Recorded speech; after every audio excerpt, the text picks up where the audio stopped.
সখীদের মধ্যে কিছু ভাগ আছে, সাধন সিদ্ধা, কৃপা সিদ্ধা, নিত্য সিদ্ধা। নিত্য সিদ্ধা সেখানে তিনি তার পিতা আছেন, তার নাম হচ্ছে, পিতার নাম অঙ্গভদ্র। রঘুনাথ দাস গোস্বামী তিনি রতিমঞ্জুরি, এবং তার বয়সটা সেখানে 13 বছর 2 মাস। থাকেন জাবর গ্রামে। তার যে নিজস্ব কুঞ্জ, তার নাম রতনভুজ কুঞ্জ।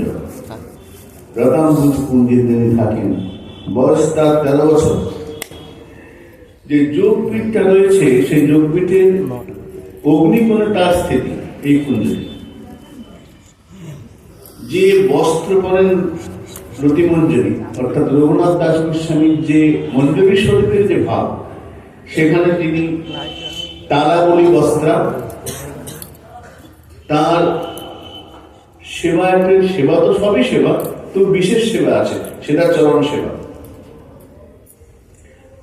প্রতিম্নম বর্ণমক্ষ, গায়ের বর্ণ বিদ্যুৎ বর্ণ। এই রতিমঞ্জরীর স্বভাব, তার মঞ্জরী স্বরূপের পরিচয়।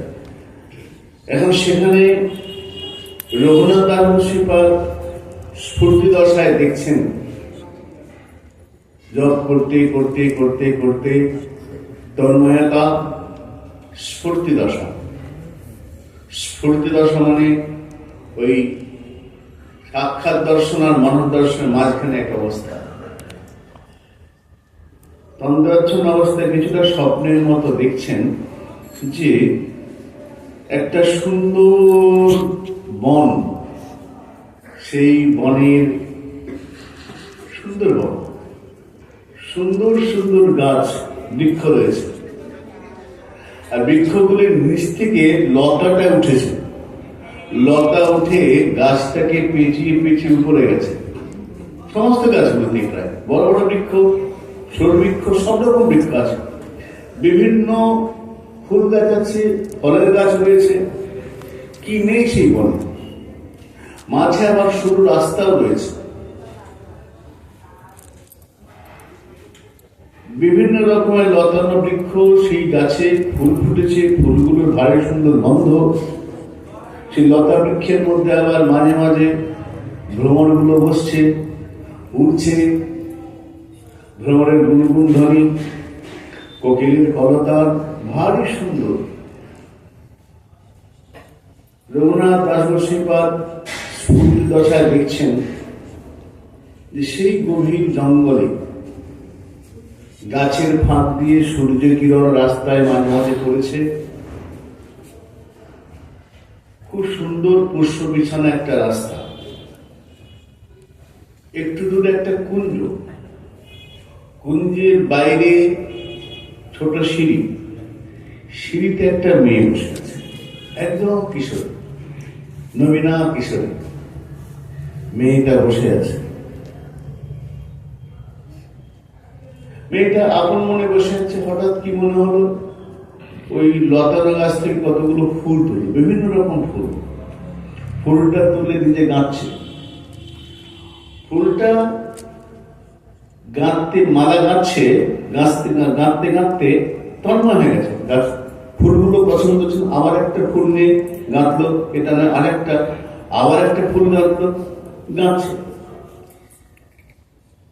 মালা গাঁথাটা সম্পূর্ণ হয়েছে, মনটা খুব খুশি, বা সুন্দর মালা।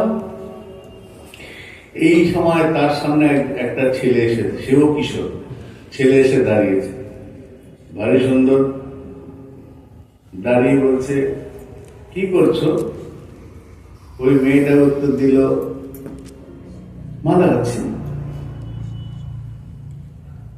ছেলেটা বলল, মালাটা তো ভারী সুন্দর দেখতে, খুব সুন্দর মালা,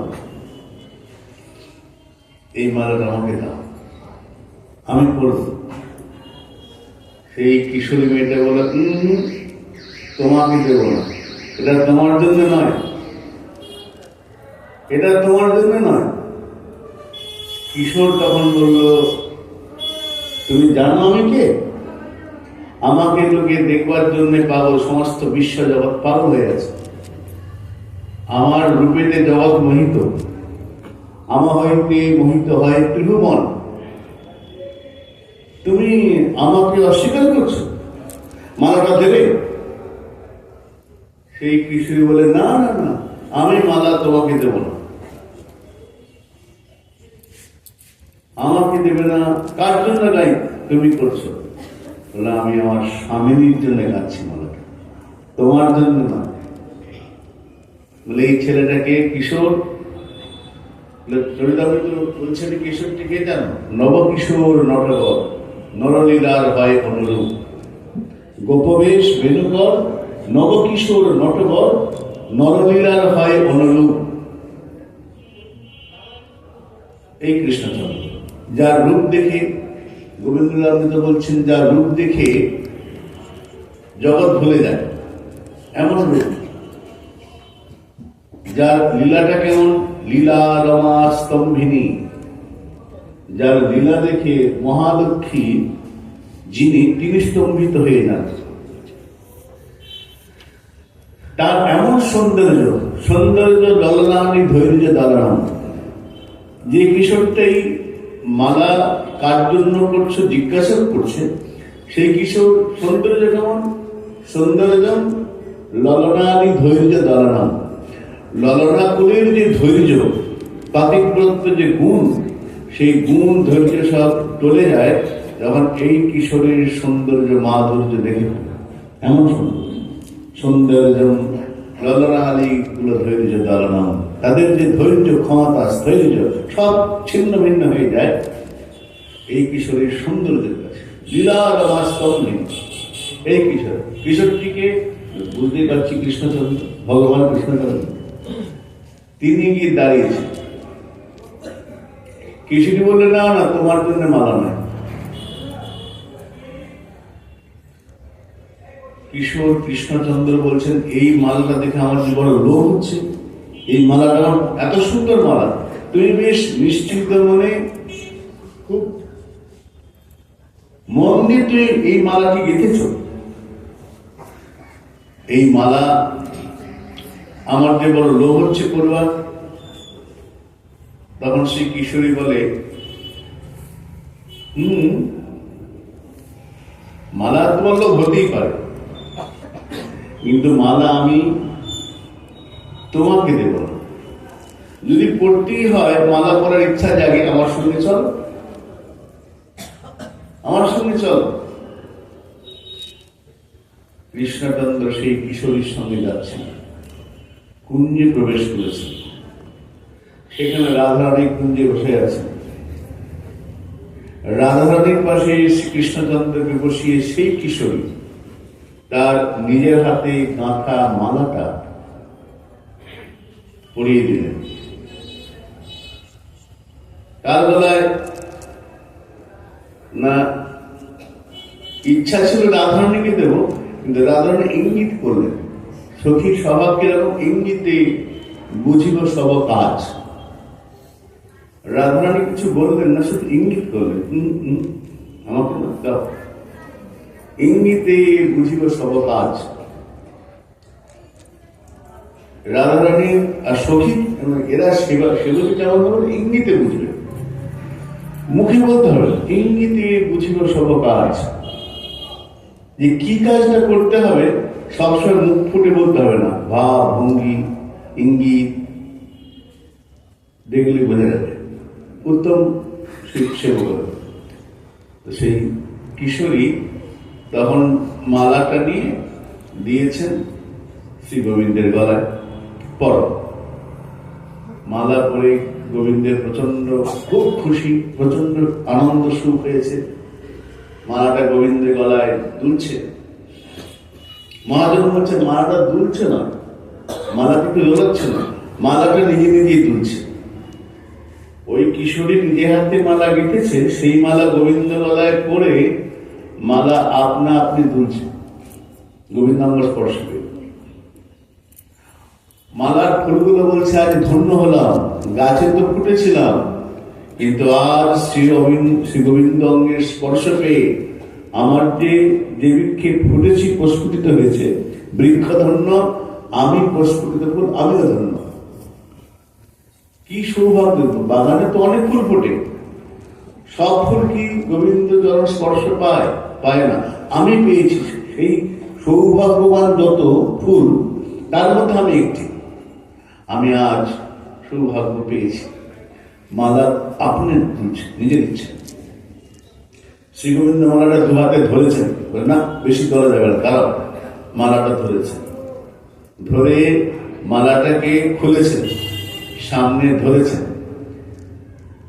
ধরে সেই কিশোরী যে নিজে হাতে পারে তাকে বলছেন আমার গলায় পড়েছি, আমি তোমাকে বলেছিলাম পড়বো পড়বো, তুমি দাওনি, কিন্তু আমি বুঝেছি তুমি নিজের ইচ্ছা আমাকে মালাটা দাও, তুমি ইঙ্গিতে কাজ করেছো, এটা আমি বুঝতে পেরেছি, নিজের ইচ্ছা দাও। যদি আমাকে নিজের ইচ্ছা দিতে আগে দিতে, তুমি রাধারানীর ইঙ্গিতে আমাকে দিয়েছ। কিঙ্কুরি সেই কিশোরী বলছেন, এ তো সবাই বুঝবে যে প্রথম দিনই পরের দিন ঠিক কোথাও কাজ আছে, ইঙ্গিত, ইঙ্গিতে বুঝলে সব কাজ। কিশোরী কম জান না। কৃষ্ণচন্দ্র দুহাতে মালাটা কলাতে খুলেছেন, খুলে বলছেন এসো, এটা আমি তোমাকে দেবো, তোমার গলায় পরিয়ে দিই। কৃষি বলে একদম না, তোমার গলার প্রসাদী মালা প্রাপ্য শ্রীমতী রাধারানী, রাধারানী যদি আমাকে দেয় তবেই নেব, তোমার হাত থেকে নেব না। এই যে রাধাদাসীর গর্ব, এটা মহাপুরুষ বিশেষ অবদান। কৃষ্ণচন্দ্রকে বলছেন যে আমি তোমার দেওয়া মালা আমি নেব না, ওটা রাধারানীর কাছ থেকে এলে তবে নেব। মন্দির স্বরূপের হাত রাধারানীকে মালাটা কৃষ্ণচন্দ্র দিলেন। রাধারানী মুচকি মুচকি হাসছেন। ওই কিঙ্করির যে গর্ব দেখে, কিঙ্করির কথা বলার ঢং দেখে রাধারানী খুশি হয়েছে, বেশ খুশি। কৃষ্ণচন্দ্র বলছেন যে ঠিক আছে, কাজ কর। একটু আগে ললিতা আমাকে তাম্বুল দিয়েছে, প্রসাদী তাম্বুল, আমার প্রসাদী তাম্বুল সকলে চায়, আমি তোমাকে দিচ্ছি। কৃষ্ণ বলে না না, তোমার প্রসাদ রাধারানী হয়ে এলে তবে নেব, ওটাও নেব। কৃষ্ণচন্দ্র অবাক, আমাকে তোমরা ভালোবাসো না? হ্যাঁ ভালোবাসি। কেন ভালোবাসো না? তুমি তো ভালোবাসার জন, আপন জন। কিন্তু কিন্তু একটা আছে, কিন্তু কি? ওই যে আমরা হই রাধার কিঙ্করী। তোমাকে ভালোবাসি তোমার গুণে, তোমার রূপে নয়, তোমার রূপ দেখে তোমাকে ভালোবাসি না, তোমার গুণ দেখে নয়, তোমার বিদ্যা সৌন্দর্যের জন্য নয়, রাধার প্রাণনাথ বলে ভজি গিরিধার। কৃষ্ণ উঠে দাঁড়িয়ে তবে ধরবো, ধরতে গেছেন। ওই কি করে ছুটছেন, রাধারানী বাঁচাও, স্বামিনী বাঁচাও, রাধারানী বাঁচাও। হঠাৎ স্ফূর্তি বন্ধ হয়ে গেছে, হঠাৎ স্ফূর্তি বন্ধ, তাকিয়েছেন, হাহাকার করে কাঁদছেন। এই কিশোরীটিকে বলে নিয়েছেন রঘুনাথ দাস গোস্বামী। এই রঘুনাথ দাস গোস্বামী, যার নাম রতিমঞ্জু, রতিমঞ্জু, এবং তার পিতার নাম অঙ্গভদ্র, মাতা সুমেধা, এবং যার সেবা হলো চরণ সেবা। তাহলে যে এই লীলাটি আমরা শুনলাম, এটি বলে সেবকের, সাধকের চিন্তার সুবিধার জন্য একটা বিশেষ সেবা দেওয়া হয়, বিশেষ সেবা দেওয়া হয়। এবং কিন্তু তার মানে অন্য কোনো সেবা করবে না তা নয়, সবসময় করতে পারে। যখন যে লীলাস পূরণ হবে তাই সেবা করবে। আজকে এই লীলাস পূরণ হয়েছে, এই লীলা স্ফূর্তি হয়েছে, এই লীলা আস্বাদন করছে, যখন যেমন। অনেকে আমাদের বৈষ্ণবের মহাপ্রভু যে স্মরণ দিচ্ছে, তাদের দুটো ভাগ, একটা সারসিকী, এগুলো সব যার যার গুরুদেব বোধহয় বেশি প্রবেশ করছি না। সারসিকী আর মন্ত্রোপাসনা নয়, দুরকম আছে। সারসিকী যে স্মরণটা, স্মরণ, সেটা কোনো বিধি নিষেধ নিয়মের মধ্যে পড়বে না, কিন্তু মন্ত্রোপাসনা একটা নিয়মের মধ্যে থাকবে, তার নিয়মের বাইরে যাবে। সারসিক লীলা। চিন্তা চলবে অবিচ্ছন্ন গঙ্গা ধারাবৎ। গঙ্গার ধারা যেমন চলছে চলছে, চলতেই থাকবে, চলতেই থাকবে। কি করে চলবে? আমরা প্রভুকে একটু কীর্তন শুনছিলাম না, একটু আগে প্রভু গাইছিল, উঠিতে কিশোরী বসিতে কিশোরী, কিশোরী গলার হার। উঠতে বসতে শুতে গমনে শয়নে ভোজনে সব সময় যিনি সাধক হবেন চলতেই থাকবে, চলতেই থাকবে, বন্ধ হবে না। এরই আরেকটি পদ রয়েছেন, এখন মরণে বলছেন, উঠিতে গৌর বসিতে গৌর, বলছেন না, আমার সবেতেই গৌর, গমনে গৌর আমার ধর্ম গৌর, শয়নে গৌর স্বপনে গৌর, গৌর গলার। মর্ম কহিব কায় সজনী মর্ম কহিব কায়, হৃদয় সরোবরে গৌরাঙ্গ বসিল সকলে গৌরাঙ্গময়। হৃদয়ে যদি একবার গৌর প্রবেশ করে যায় আর অন্য কিছু ভালো লাগে না। রঘুনাথ দাস গোস্বামী তিনি তার যে ভাব, তার ভাবে উজ্জ্বল বলছেন যে ধ্যানচন্দ্র প্রতিক্রিয়া বললেন দক্ষিণামধ্যা স্বভাব। রঘুনাথ দাস গোস্বামীর রতি মন্দির, তার স্বভাবটা বিভিন্ন সময় বিভিন্ন ভাব রয়েছে, দক্ষিণামধ্যা স্বভাব। সেই রঘুনাথ দাস গোস্বামী মঞ্জুরি স্বরূপে তিনি রূপগোস্বামী বলেন তম রূপমঞ্জুরি, হে রূপমঞ্জুরি। রূপমঞ্জুরির স্বভাব কি? রূপমঞ্জুরি ইনি যে কুঞ্জে থাকেন, যেমন আমরা রঘুনাথ দাস গোস্বামীর কুঞ্জের নাম দিলাম রতনবুজ কুঞ্জ, ইন্দুলেখা সখীর যে কুঞ্জ তার দক্ষিণ দিকে। আর এনারটা হচ্ছে রূপোল্লাস কুঞ্জ, রূপোল্লাস। প্রত্যেকটি কুঞ্জে প্রায় কুঞ্জের সঙ্গে সেই সখীর বা সেই মঞ্জুরির নামের একটা মিল থাকে। রতি মঞ্জুরি, যেহেতু রঘুনাথ দাস গোস্বামী তার মঞ্জুরি স্বরূপের নাম রতি মঞ্জুরি, তাই তার কুঞ্জ নাম রত্তাম্বুজা। রূপগোস্বামীর যে কুঞ্জ, সেই কুঞ্জের নাম হলো রূপোল্লাস কুঞ্জ। অসংখ্য কুঞ্জ, একটা দুটো কুঞ্জ নয়।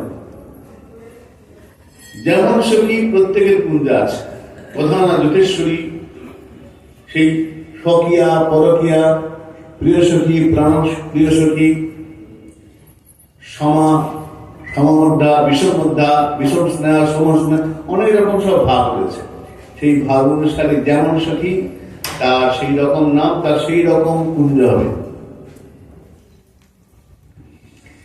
রূপমঞ্জুরি, তার পিতার নাম বিমান, মাতার নাম সুরবতী, পতির নাম গোবর্ধন। রূপমঞ্জুরি তার পতি রয়েছে, পতির নাম গোবর্ধন। গায়ের রং কেমন রূপমঞ্জুরি? দেখতে কেমন? দেখতে কেমন গায়ের রং? বলে তার গাত্রবর্ণ গোলোচনা, গোমূত্রের মতো, গোলোচনা, হলুদ বর্ণ। তিনি যে কাপড়টি পরেন, রতিমন্ত্রী যে কাপড় পরছেন বস্ত্র, সেটা তারা বলি। তারা বলি মানে কাপড়ে অনেক তারা চিহ্ন আছে, তারা বলি। আবলি মানে অনেক, তারা বলি। যেমন আমরা কথা দেখতে পাই, কোথায় যাচ্ছ? পদাবলী কীর্তন শুনতে। পদাবলী, পদ যুক্ত আবলী, মানে একটা দুটো পদ না, অনেক পদ শুনতে। তারা বলি, যে বস্ত্রের মধ্যে বিভিন্ন রকম তারার ছবি আছে, তারা বলি বস্ত্র। রূপমঞ্জুরি যিনি, তার যে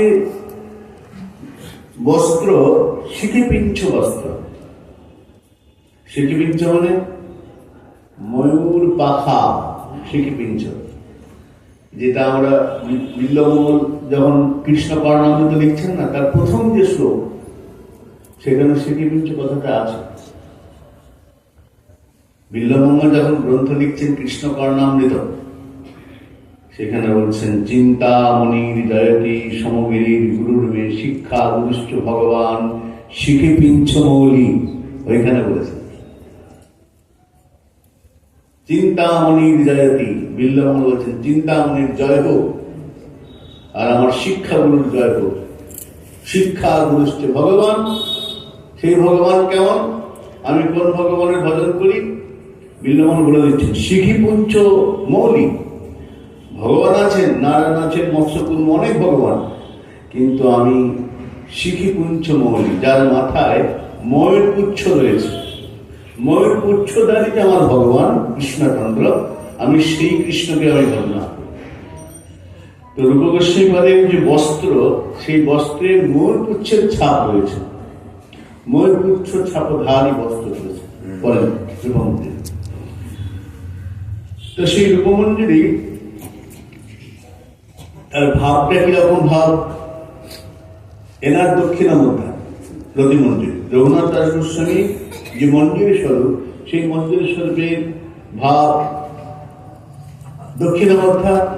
রূপ গোস্বামী, যাকে রঘুনাথ গোস্বামীপাদ রতি মন্দির স্বরূপে প্রশ্ন করছেন, সেই রূপ গোস্বামীর ভাব কি? এখানে বলেন বামাবদ্ধা। বামাবদ্ধা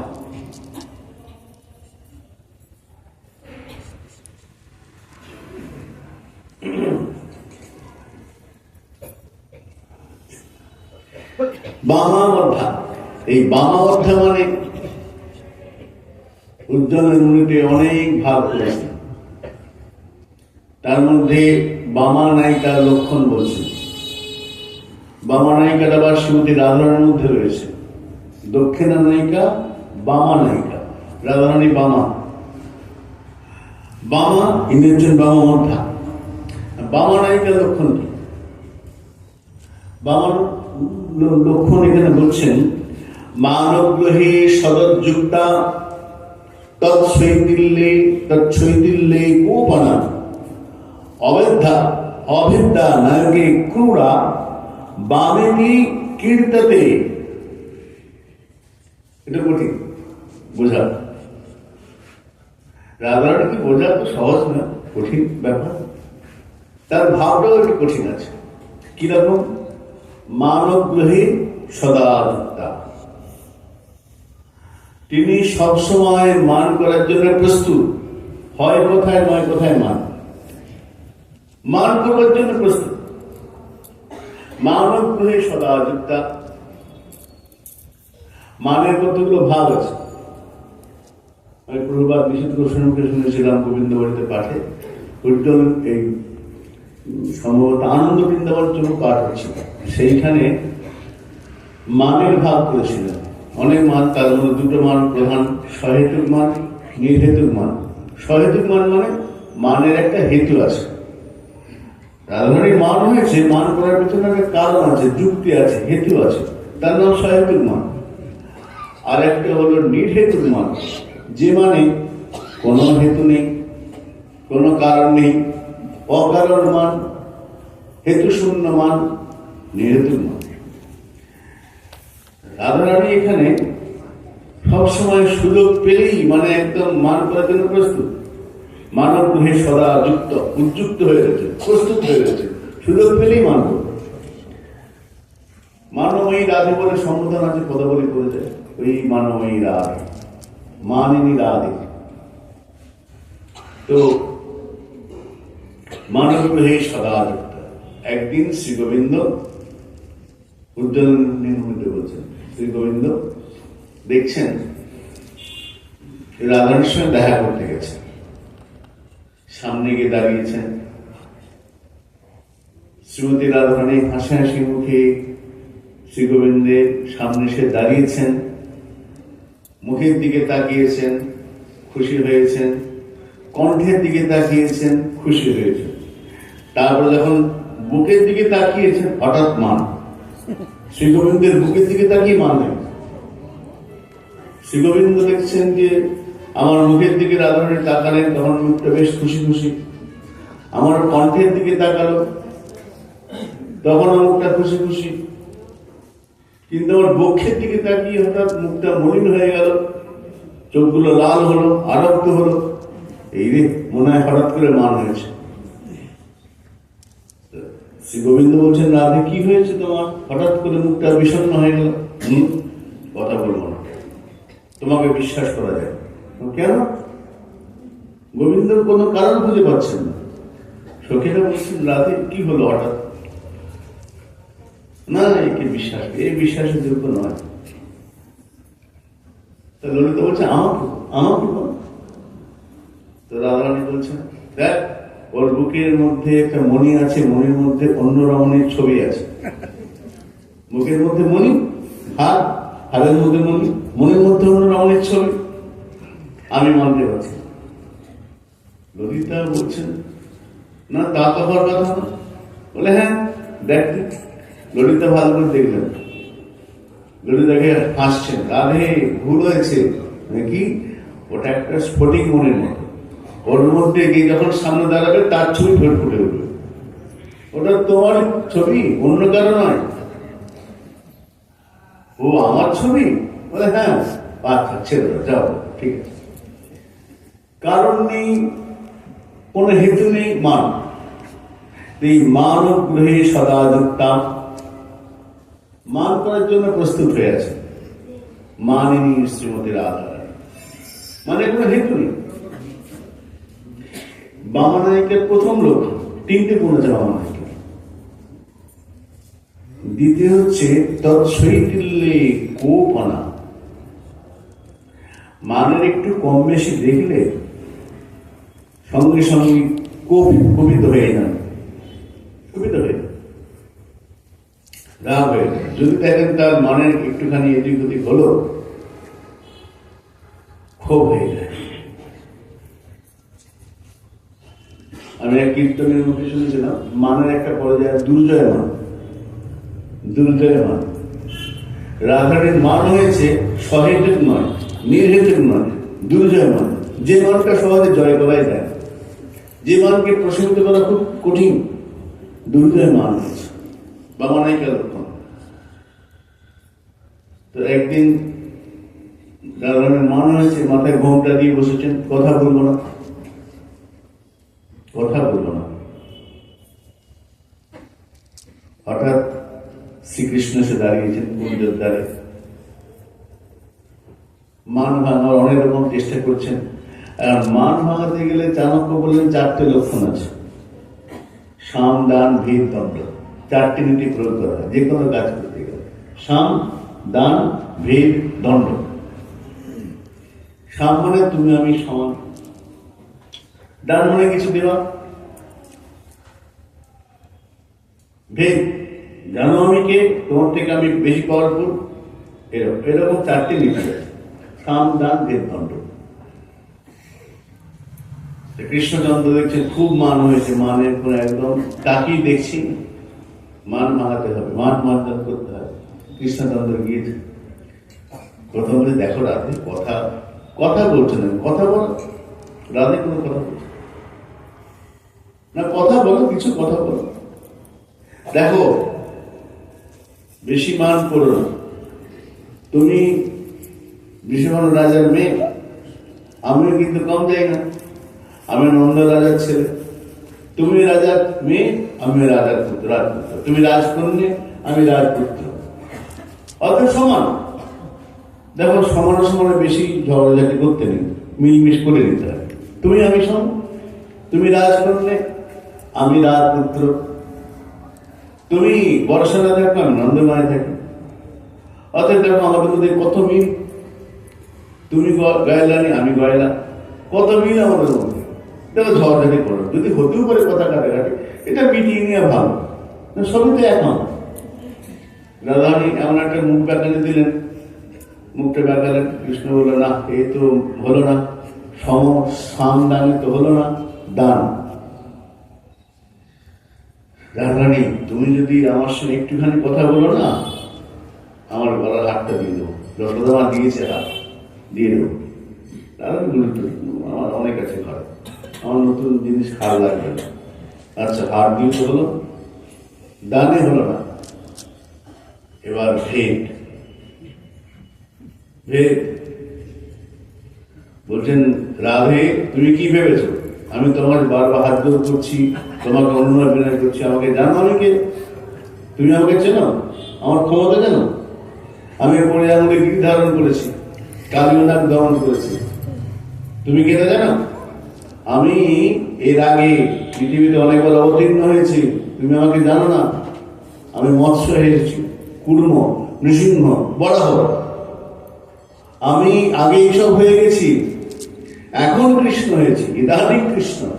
কিন্তু আগে আমি অনেক অবতার, যখন যখন প্রয়োজন তখন তখন এসেছি। তুমি আমাকে ফালতু ভেবে না, আমার গুরুত্ব নেই।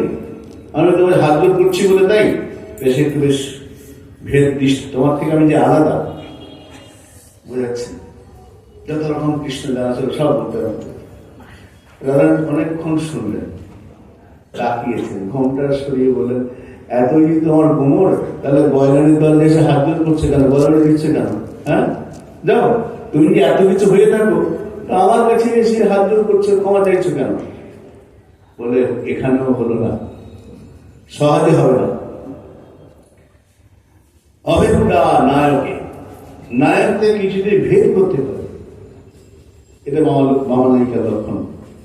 অভেদা নায়কে। আর মানের একটু যদি এদিক এদিক হয়, তখন তিনি অত্যন্ত কবিতা হন, অত্যন্ত কবিতা। বিদগ্ধ মাধব গ্রন্থে রূপগোস্বীপাদ লিখছেন। এই যে রূপগোস্বীকে সম্বোধন করছেন না, রসের বিন্যাস করেছেন রূপগোস্বীপাদ। রূপগোস্বীপাদ তার বিদগ্ধ মাধব গ্রন্থে একটা সুন্দর কথা বলছেন যে, রাধারানীকে কৃষ্ণচন্দ্র কথা দিয়েছিলাম আমি যাব, ঠিক সময় যাব, কিন্তু চন্দ্রাবলী তাকে আটকে দিয়েছেন। কথা যথাসময়ে নির্দিষ্ট সময় পার হয়ে গেছে। রাধারানী অপেক্ষা করছেন কুঞ্জের মধ্যে বসে, অপেক্ষা করছেন। রাধারানী কিছুতেই কৃষ্ণচন্দ্র আসছেন না, সখীরা সান্ত্বনা দিচ্ছেন, রাধারানী আক্ষেপ করছেন, আমি কথায় বিশ্বাস করে এলাম, কিন্তু কুঞ্জ সাজিয়ে বসে আছি, সে তো এলো না। রাধারানী অত্যন্ত দুঃখিত হৃদয়ে চোখ থেকে জল পড়ছে, ধারা বাষ্পমতি জাতি বিরতি, চোখ দিয়ে জলধারা করছে। কেন না? অপেক্ষা করছেন, এলো না। রাধারানী অপেক্ষা করতে চোখে জল এসে গেছে। তখন ললিতা এসে দাঁড়িয়েছেন। ললিতা দেখছেন রাধারানীর দুঃখ। রাধারানীর দুঃখ দেখে ললিতা, প্রধানা সখী, ললিতা সখী, তিনি তখন ওই রাধারানীর চোখে জল দেখে তার মনে ক্রোধ এসে গেছে। অত্যন্ত কবিতা হয়েছেন রাধারানী, এই ললিতা সখী। ললিতা অত্যন্ত কবিতা হয়েছেন। ললিতা কবিতা হয়ে রাধারানীকে শাসন করছেন, বকছেন। হতে পারে সখী, কিন্তু সূক্ষ্ম রসের মধ্যে এই শাসনটাও আছে, শাসন করতে পারে। কেননা শাস্ত্রে বললেন সখীর লক্ষণ কি না, সেখানে বললেন যে প্রেম লীলা বিহারানাম, যারা প্রেমেতে লীলাতে বিহারেতে সাহায্য করে। সখী লীলা বিস্তারিয়া সখী আস্বাদয়। সখীরা লীলাকে বিস্তার করতে পারে, লীলাটাকে ভাঙতে পারে, গড়তে পারে, আস্বাদন করতে পারে। এটা সখী স্বভাব। সখী লীলা বিস্তারিয়া সখী আস্বাদয়। তো তখন ললিতা সখী অত্যন্ত কবিতা হয়েছে। কবিতা কার উপরে হয়েছে? কৃষ্ণের উপরে নয়। ললিতার যে ক্ষোভ, ললিতার যে কোপ, ললিতা সখীজির যে কোপ, সেটা কিন্তু রাধারানীর উপরে হয়ে বলছেন ধারা বাষ্পমতি জাতি বিরোধী। এই চোখের ধারা বইছে রাধে, এটা কৃষ্ণের দোষ নেই, তোমারই দোষ আছে, তোমার দোষ আছে। কেন দোষ নেই? ললিতা বলছে রাধে, এটা তোমারই দোষ, কৃষ্ণের দোষ নেই।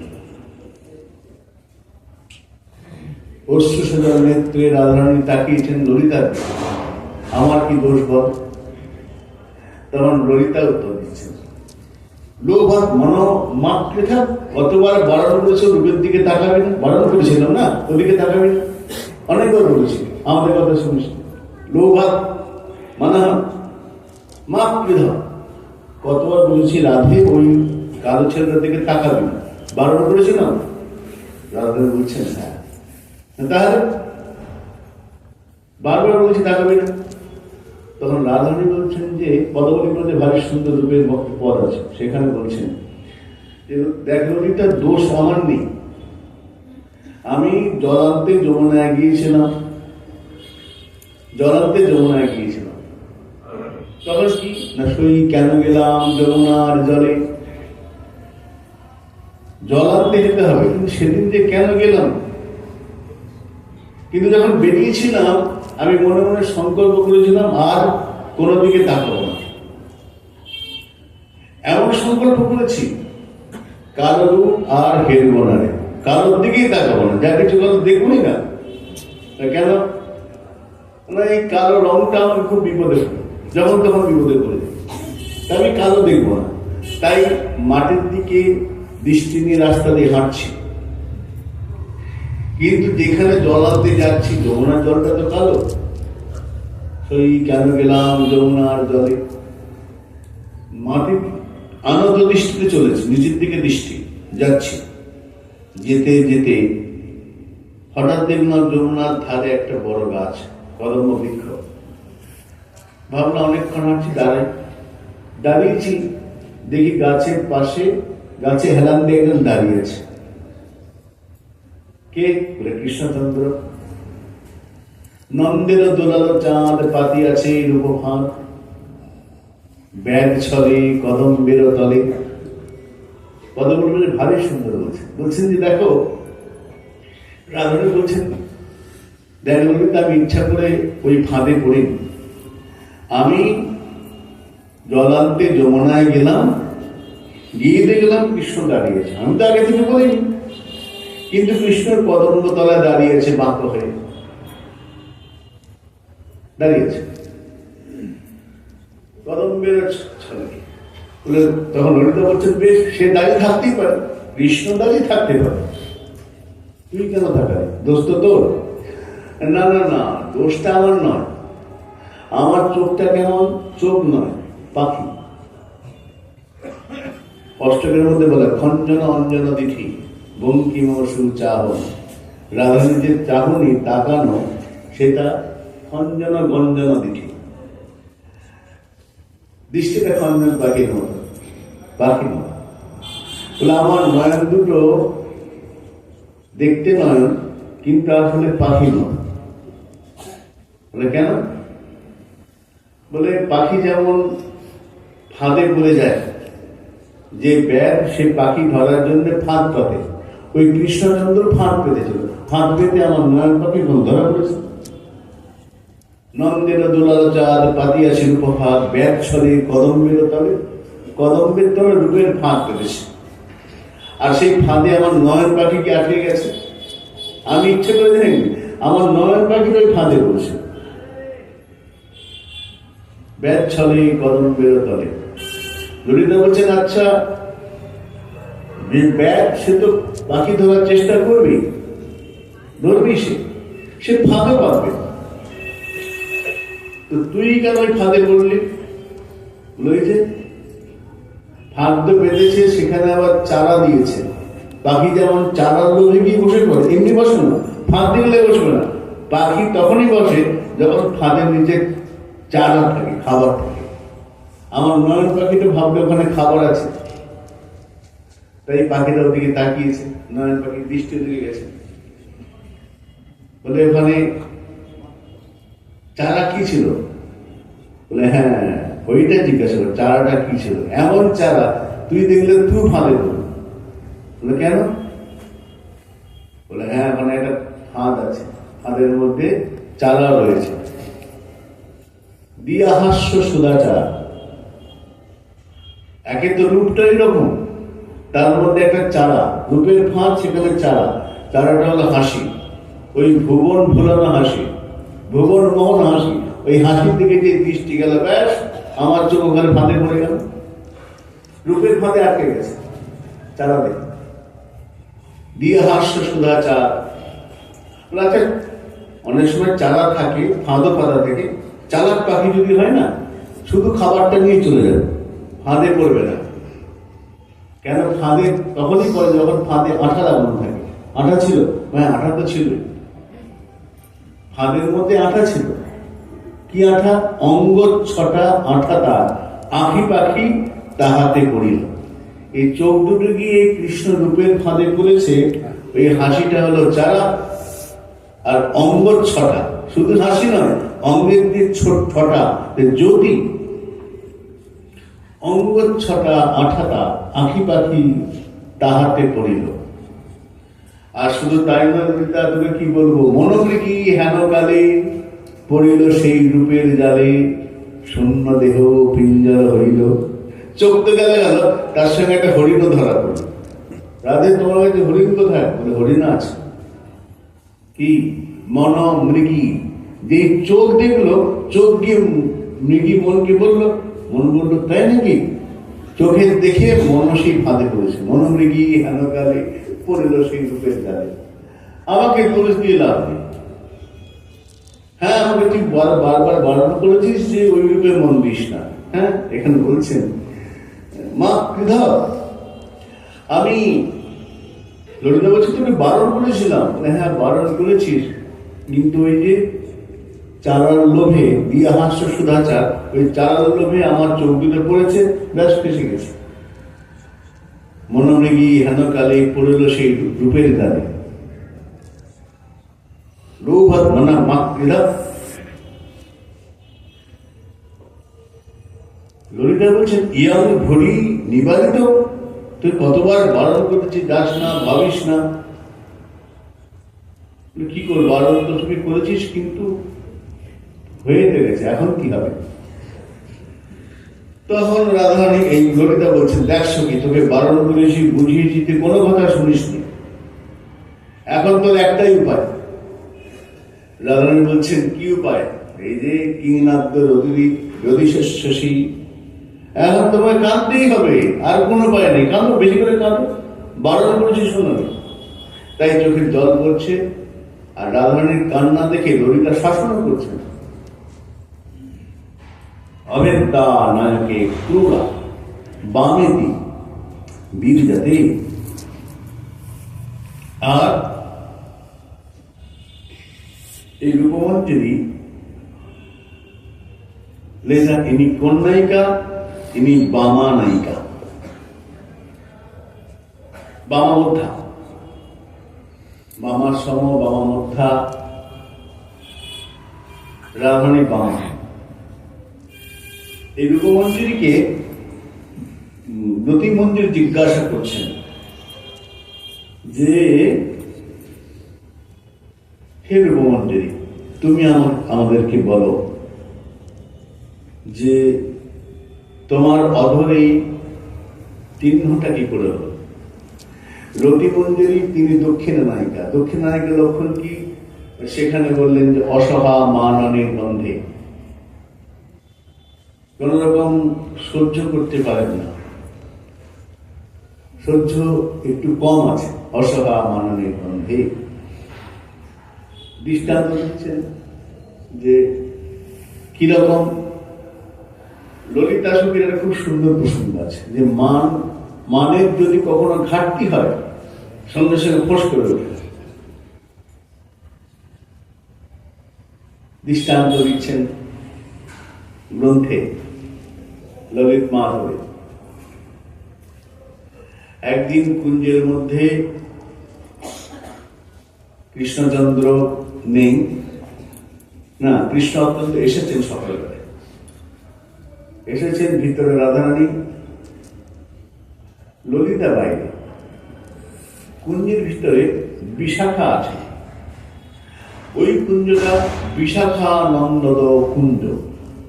প্রধান প্রধান সখীর যে কুঞ্জ আছে, তার মধ্যে ললিতা সখীর যে কুঞ্জ, তার নাম ললিতানন্দ, বিশাখানন্দ, চিত্রানন্দ।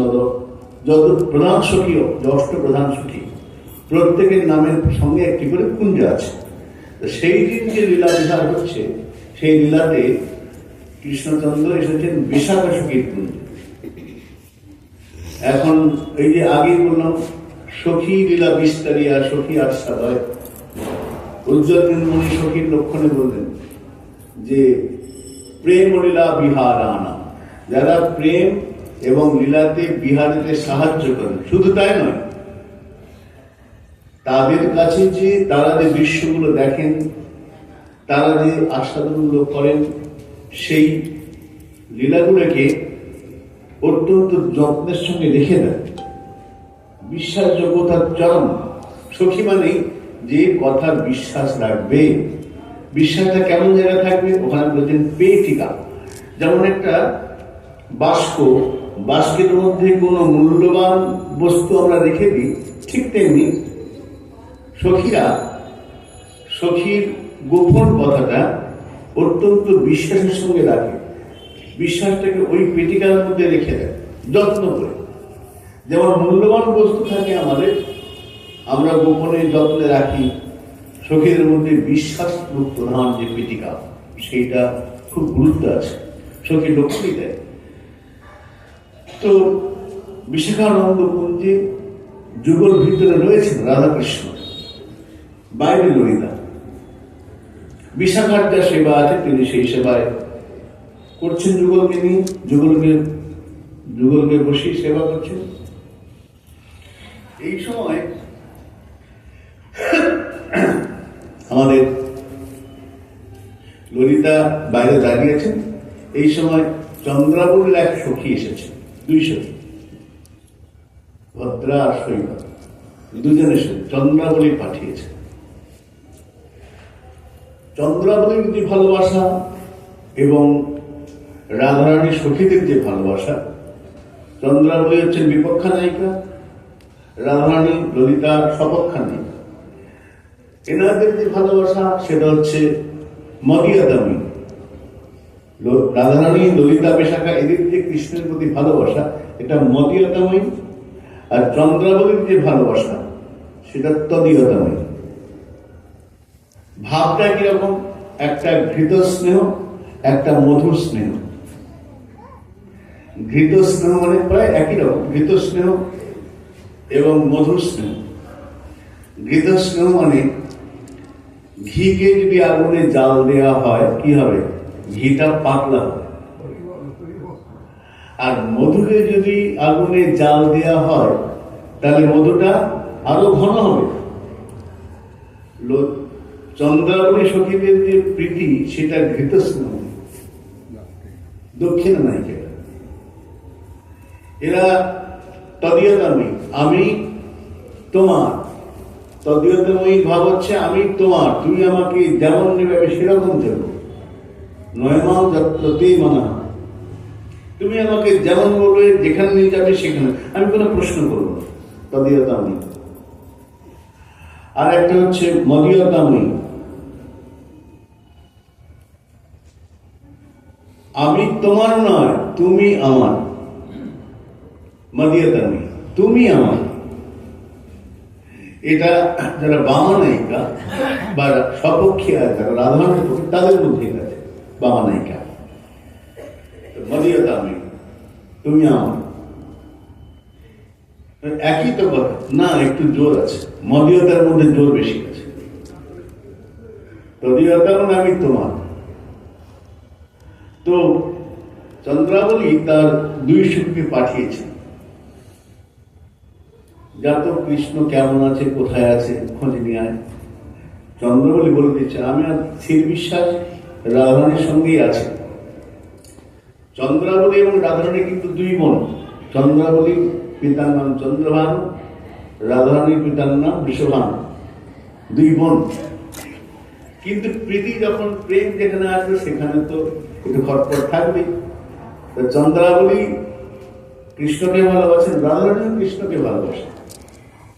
চন্দ্রাবলী তিনি রাধারানীর কৃষ্ণের খোঁজ নেবার জন্য পাঠিয়েছেন দুই সখীকে, বলে দিলেন শোন, আমার বিশ্বাস যে রাধারানীর কাছেই কৃষ্ণচন্দ্র আছেন, কিন্তু তুই এক কাজ করবি, তুই একটা কাজ করবি।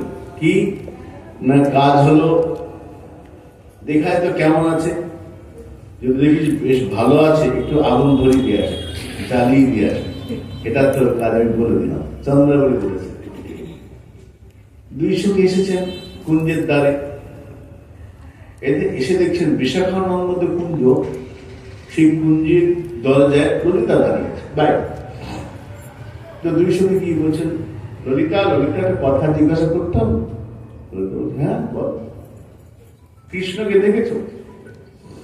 কৃষ্ণকে দেখেছি। ললিতা বলছেন, হ্যাঁ কৃষ্ণকে দেখেছি।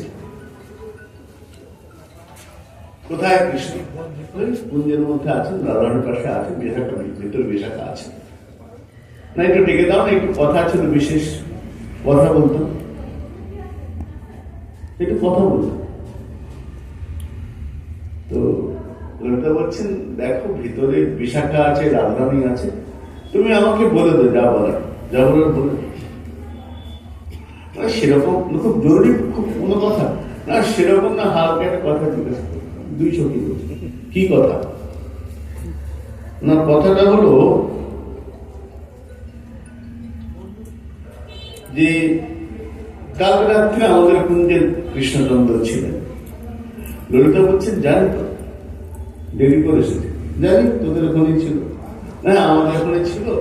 তো সমস্যা হচ্ছে, এমনি কোনো অসুবিধা নেই, সমস্যা হলো আমাদের এই চন্দ্রাবলী চরণে 2টো সোনার নুপুর ছিল, 2টো নুপুর ছিল। আচ্ছা, তো কি হয়েছে? না একটা নুপুর সকালবেলায় খুঁজে পাচ্ছি না। হতেই পারে, ভালো করে খুঁজে, হ্যাঁ ভালো করে একটা খুঁজে পাচ্ছি, একটা আছে আর একটা নেই। তো কৃষ্ণকে কি দরকার? ললিতা বলছে, কৃষ্ণকে কি দরকার? না জিজ্ঞাসা করতাম কৃষ্ণচন্দ্র কোথাও খুলে দেখেছে কিনা নুপুরটা, অথবা চলে আসবার সময় অনেক সময় নুপুর তো সরু জিনিস, হয়তো কৃষ্ণচন্দ্রের উত্তরীয় সঙ্গে চলে আসতে পারে। তো কৃষ্ণকে জিজ্ঞাসা করতাম নুপুরটা সে কোথাও রেখেছে কিনা, অথবা তার চাদর ঝাললে পাওয়া যায় কিনা। কিন্তু এই সামান্য, বিশেষ কিছু ব্যাপার না, এটা জিজ্ঞেস করেই চলে যেতাম। ললিতা অত্যন্ত কুপিতা হয়েছে, ওই যে অভেদ্য নায়কে ক্রূড়া, অত্যন্ত কঠিন হয়ে গেছে, ক্রূর হয়ে গেছে, ক্রোধী হয়েছেন ললিতা। ক্রোধী হয়ে বলছেন, বিশাখা ওই বোকা কৃষ্ণটাকে কুঞ্জ থেকে বের করে দে।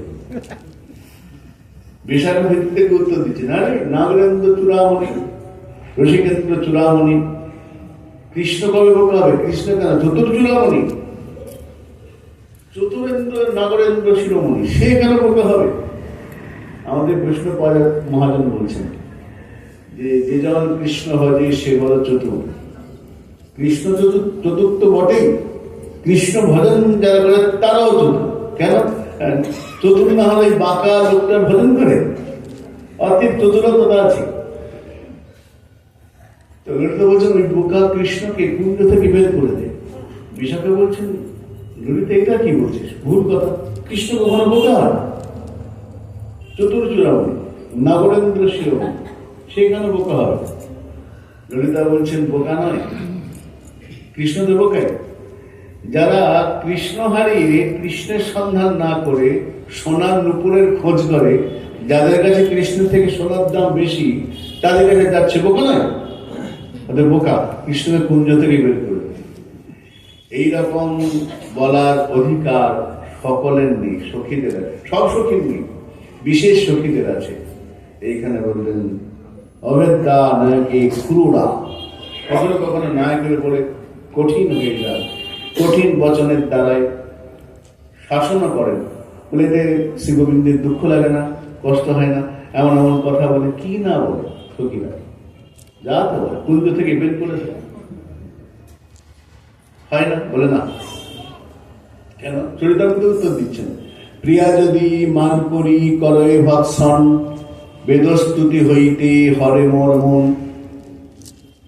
চরিতামৃত বলছেন যে, যদি প্রিয়াগণ যদি মান করে কড়া কড়া কথা বলে, কৃষ্ণচন্দ্রের খুব ভালো লাগে। কিরকম ভালো লাগে না, ব্রাহ্মণরা যদি একদম বেদ মন্ত্র উচ্চারণ করে, সমস্ত বেদের মন্ত্র গাইতে থাকে, স্তুতি করতে থাকে, বিষ্ণু স্তুতি করতে থাকে, তাহলে অত প্রসন্ন হন না। ব্রাহ্মণরা স্নান করে নিত্য নৈমিত্য শুদ্ধ ভাবে বেদোচ্চারণ করছেন, তাতে কৃষ্ণচন্দ্র অত প্রসন্ন হন না। যত প্রসন্ন হন এই গোপীরা যখন মান করে দুটো কড়া কড়া কথা বলেন, বেদস্তুতি হইতে ফলে মোর মন, তাই এটা গোবিন্দ খুশি হন। তো এই রূপমঞ্জুরি ইনি হচ্ছেন বামা নায়িকা।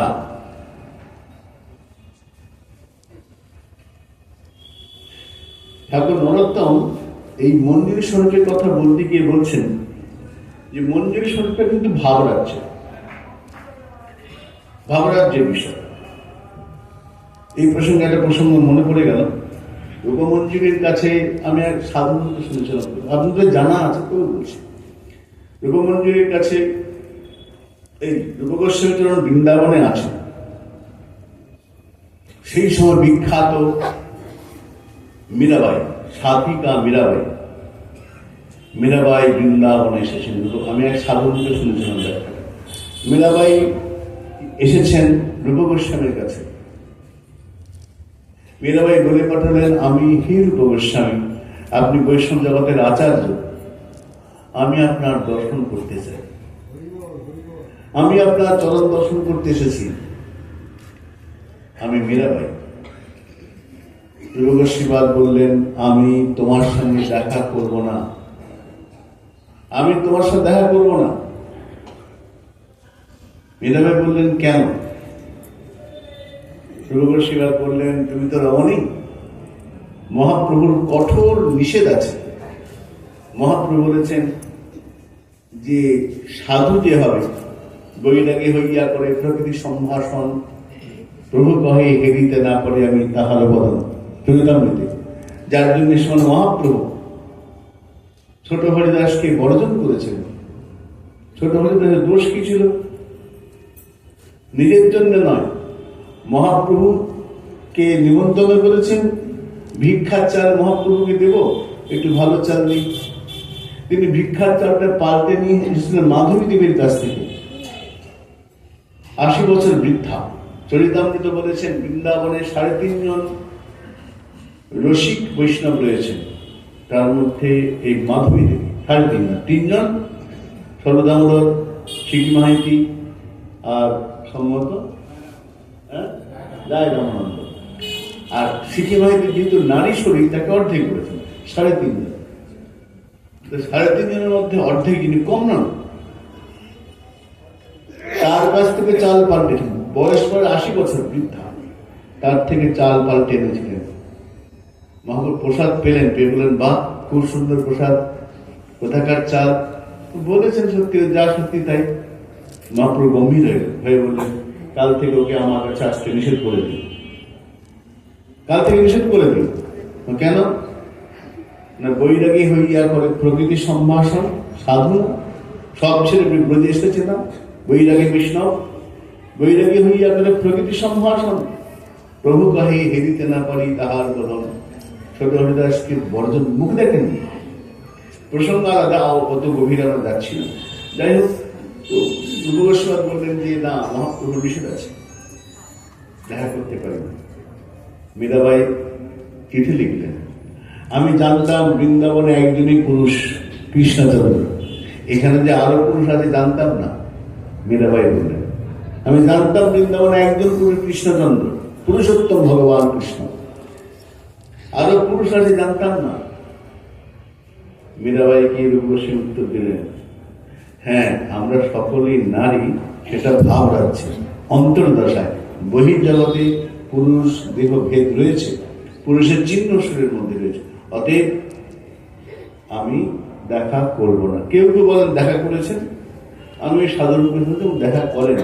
তার কারণটি এটা, যেটা ভাবরাজ্যের বিষয় আর একটা অন্তর্দশার বিষয়। এই মন্দির স্বরূপটা অন্তর্দশার বস্তু, বাইরের বস্তু নয়, বাইরে দেখাবার বস্তু নয়, অন্তর্দশার অবস্থা। রূপগোস্বামীপাদ, সেই রূপগোস্বামীপাদ তিনি এই রঘুনাথ গোস্বামীকে রতিমঞ্জরী স্বরূপে ঠাকুর নরোত্তম ভাবে সুন্দর দুজনের কথা খুব সুন্দর বলছেন যে ঠাকুর নরোত্তম লীলা চিন্তন করতে করতে করতে করতে পৌঁছে গেছেন রাধারানীর কাছে। যুগল সেখানে বসে আছেন। হঠাৎ রূপমঞ্জুরির উপরে দায়িত্ব সেবার পরিপাটি করা। রূপমঞ্জুরি স্বরূপে তিনি সেবার পরিপাটি বলছেন, দেখছেন কি লাগে না লাগে, সেবা হবে, সেবার দ্রব্য পরিপাটি, দ্রব্য কি লাগবে, কোথায় রাখা হবে, কোন কোন বস্তু দিয়ে সেবা হবে, ভালো করে পরীক্ষণ করছেন। সব ঠিক আছে তো? সেবার কোনো ত্রুটি নেই তো? সেবক কি হবে? দ্রব্য আহরণ, দ্রব্য সুসজ্জীকরণ এবং পরীক্ষণ, সেবার বস্তুগুলোর ঠিক ঠিক যেখানে থাকা সেগুলো আছে তো? ঠিক আছে তো? এটাই তার কাজ। তা তিনি দেখছেন দূরে এক দাসী এসেছে, নতুন দাসী। রূপমঞ্জুরির দৃষ্টি পড়ল, এই দাসীটি কি? ঠাকুর নরোত্তম। তিনি বলছেন, আমি ওখানে পৌঁছে গেছি সরল। রূপমঞ্জুরি স্বরূপে রূপমঞ্জুরি স্বরূপে তিনি বলছেন, এই এদিকার, আর ডাকছেন, এই নব দাসী বলি শিরূপ চাহিবে।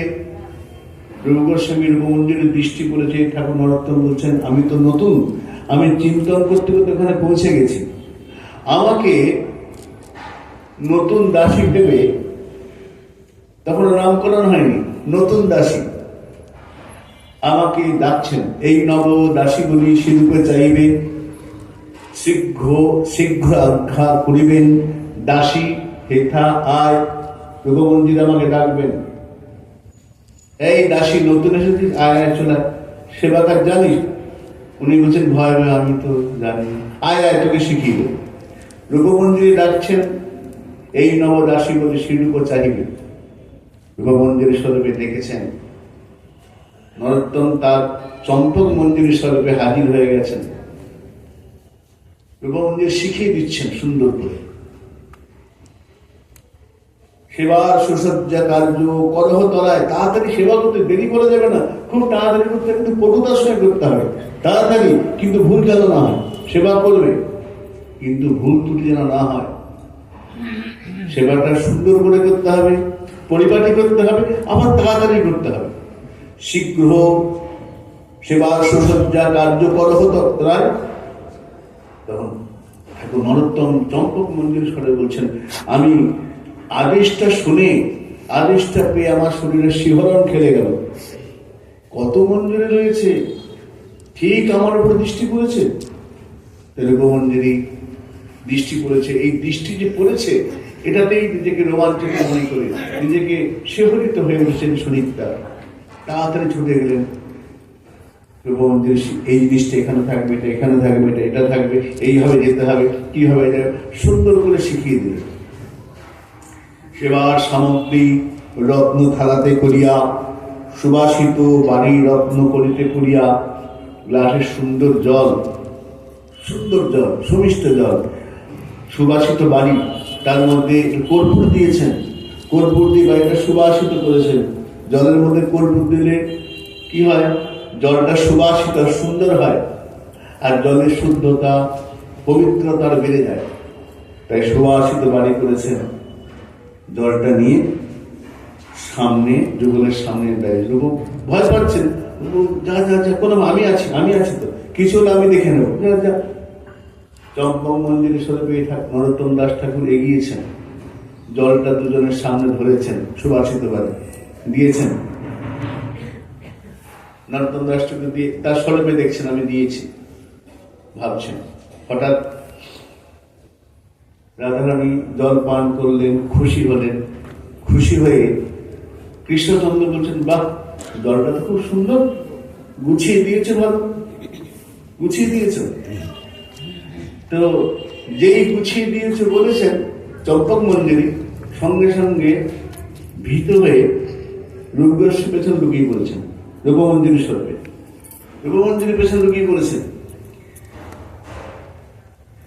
তখন বলছেন, শিরূপ পশ্চাতে আমি রহিব ভীত হইয়া।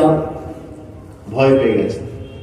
যুগল যদি কিছু বলে, যুগল রাধাকৃষ্ণ যুগলে বসে জলপান করে খুশি মনে তাকিয়েছেন, কিন্তু এই খুশিটাকে রূপবর্ষী বা এই যুগলের যে খুশি, এটা দেখে ইনি ভাবছেন যে সত্যি খুশি না একটু বকবে। ভয়ে পেছনে লুকিয়েছেন, রূপমঞ্জুরির পেছনে লুকিয়েছেন চম্পক মঞ্জুরি। কিন্তু আমি রূপ গোস্বামী রূপমঞ্জুরির পেছন থেকে দাঁড়িয়ে আড়াল থেকে একটু করে দেখছি, কিছু বলে নাকি, আবার মুখটা সরিয়ে নিচ্ছি, আবার দেখছি, আবার মুখটা সরিয়ে নিচ্ছি। এই সময় দুজনেই রাধাকৃষ্ণ একসঙ্গে আমার দিকে তাকিয়েছে। দোহে পুনর কহিবেন আমা পানে চাইয়া। দুজনে হাসতে হাসতে, রাধাকৃষ্ণ দুজনে হাসতে হাসতে আমার দিকে তাকাচ্ছেন। আমি কিন্তু ভীত হয়ে একদম রূপমঞ্জুরির পেছনে চলে গেছি, কিন্তু আমার দিকে দুজনে তাকিয়ে মিটি মিটি হাসছেন আর বলছেন, কোথায় পাইলে রূপ এই নবদাসী। রাধারানী বলছেন, কৃষ্ণকান্ত বলছেন, রূপ রূপমঞ্জুরি এই যে নতুন দাসীটা বেশ সুন্দর গুছিয়ে জল দিয়েছে, আজকে জল দিয়েছে ভারী সুন্দর সুবাসিত জল। রূপ এই মঞ্জুরিকে তুমি কোথায় পেলে? কোথায় পাইলে রূপ এই নবদাসী। রূপগোস্বামী বলছেন যে আমি তো রাধারানী তোমাকে বলি, আমি তো জানতাম না। মঞ্জুরের মঞ্জুরি তিনি আমাকে দিয়েছেন, তিনি বলেছেন একে একটু সেবায় লাগিও। তো মঞ্জুরের মঞ্জুরি কি লোকনাথ গোস্বামী, তিনি বলেছেন রূপ তুমি একটু নতুন এসেছে, একটু সেবায় লাগিও। তো মঞ্জুরের কথায় আমি একে সেবায় লাগিয়েছি। এই অপূর্ব পদ এবং ঠাকুর নরোত্তম বলছেন যে এই যে সেবা পদ্ধতি সাধক ও রূপে না, সাধক রূপে বসে বসে স্মরণের সঙ্গে সঙ্গে এই চিন্তন সাধকের চলবে। চিন্তা এখন চিন্তা করতে করতে করতে করতে ভাবটা সিদ্ধ হবে। এই যে সিদ্ধ দেহের ভাবনা, মঞ্জুরি স্বরূপের ভাবনা, এই যে রূপমঞ্জুরি কথাটা বলছেন যে এই সিদ্ধতে ভাবতে ভাবতে সিদ্ধতে তো স্ফুরিত হবে। আমরা একটু রামায়ণের প্রসঙ্গে যদি যাই, দেখুন ভাবসিদ্ধ, নিজের ভাবনাকে কি করে সিদ্ধ করে। আজকে সকালে দেখছিলাম ওই গীতা প্রেসের আছে প্রয়াগদাসজির প্রসঙ্গ। প্রয়াগদাস যে ছোটবেলায় বাবা নেই, মা বিধবা, অনেক কষ্টে বড় করেছেন, একটু বড় হয়েছেন প্রয়াগদাসজি। তো একদিন এক বন্ধুর সঙ্গে খেলছেন প্রয়াগদাস। তো বন্ধু খেলছে, হঠাৎ বন্ধুর বোন এলো। বোন এসে বলছে, দাদা দাদা তোকে মা ডাকছে। সেই প্রয়াগদাস বন্ধু তখন চলে যাচ্ছে। তো প্রয়াগদাস বলছেন, ভাই এটা কে? প্রয়াগদাস বলছে, এটা কে? তো বন্ধু বলছে, আমার বোন। বোন? আচ্ছা আচ্ছা, চলে গেল। প্রয়াগদাস মাকে এসে বলছেন, মা আমার কি বোন নেই? আমার বন্ধুকে তার বোন এসে দেখেন, আমার বোন নেই, আমার বোন লাগবে। তো বিধবা আমার তিনি কি করে বোঝাবেন বোন কি করে দেয়া? আমি জানি না, মাটি তুলে কাঁদছেন, আমাকে বোন দিতে, আমার বোন চাই। কি সুন্দর আমার বন্ধুকে ডেকে নিয়ে গেল আদর করে, আমার একটা এরকম বোন চাই। মা বোঝাচ্ছেন, প্রয়াগদাস কিছু তো বুঝছেন। তখন মা বললেন, আরে তোর বোনটা আছে? আছে তো। কোথায় আমার বোন? কোথায় আমার দিদি? তোর থেকে একটু বড়। কোথায় আছে? বলে, আমার আছে তো, বিয়ে হয়ে গেছে। বিয়ে হয়ে গেছে? কোথায় আছে? অযোধ্যায়। অযোধ্যায়? কি নাম? জানকী, সীতা। আচ্ছা, সীতা আমার দিদি, বোন? হ্যাঁ, একটু বড় দিদি, বিয়ে হয়ে গেছে। আমি দিদিকে দেখতে যাবো। প্রয়াগরাজ বলছেন, আমি দিদিকে দেখতে যাব। যাবি? আচ্ছা যা। মা ভাবছেন বাচ্চা তো বেশি, আরে যা। হ্যাঁ, দিদির বাড়ি যাবো, প্রথম যাবো, মা কিছু নিয়ে যাবো না, খালি হাতে যাবো। মা বলছেন, আচ্ছা আমি পায়েস করে দিচ্ছি। পায়েস করে দিচ্ছি। অযোধ্যায় গিয়ে খুঁজছেন আমার দিদিকে। আমার দিদির বাড়ি কোনটা? দিদি তো এখানে থাকে অযোধ্যায়। জানো কি নাম? এখানে রাস্তা দিই, আমার দিদির বাড়ি কোনটা? দিদির নাম জানকী। জানকী জানবাবু রামচন্দ্র। আচ্ছা রামচন্দ্র জানকী, যারা সাধারণ এখান থেকে পালন করে সরিয়ে দিচ্ছে। ঘুরতে ঘুরতে যাকে জিজ্ঞেস করে সবাই হেসে উঠে দেয়, কে বলে পালন যাক পালন, রামচন্দ্র জানকী দিদি হয়। কেউ মানছে না। ও মা বলেছে আমার দিদি আছে, জামাইবাবু আছে। ঘুরতে ঘুরতে মাঝে মাঝে সাধুদের সঙ্গে সাধু বলে হ্যাঁ হ্যাঁ রামচন্দ্র, হ্যাঁ হ্যাঁ ওই মন্দিরে থাকে। না রাস্তায় বেরোয় না, ওখানে মন্দিরে ভিড় প্রচুর, রাস্তায় বেরোয় না। হ্যাঁ বেরোবে, মাঝে মাঝে বেরোবে। এক সাধু বলে এক কাজ করো, এত ঘুরে ঘুরে না করে এই কোনো একটা রাস্তার কাছে গাছের ধারে বসে ভাবো, ডাকো। কি নামে ডাকবো? কি নামে ডাকবো? আমার দিদির নাম কি? বলে জানকী। জামাইবাবুর নাম কি? বলে জানকী রাম, জানকী রাম। ডাকতে থাকো, আসবে। কোন সাধু বলেছে গাছতলায় পায়েসের বাটিটা নিয়ে বসে জানকী রাম, জানকী রাম ডাকছে ডাকছে। হঠাৎ দেখছে রাস্তার মধ্যে ভিড়, ও ওইখানে বসে বসে দেখছে ভিড়। তারপরে প্রচুর লোকজন আসছে, হাতি ঘোড়া, অনেক বড় প্রসঙ্গ, বেশি দূর যাবো না। তো বলে দেখি রামচন্দ্র। লোকে বলল কি? বলে কি রামচন্দ্র? পাশে বলে তো তোমার সীতা, জানকী। হ্যাঁ তোমার দিদি, দিদি দিদি দিদি। ডাক্তার ওই ভাবে তো দেখছেন দিদি দিদি। তো জানকী সীতাদেবী বলছেন, প্রভু এ প্রয়াগ দাস, এর মা কেমন বলেছে, কথাটা কেমন বিশ্বাস করে নিয়েছে, এর কাছে আমাকে যেতে হবে, আমি যাব।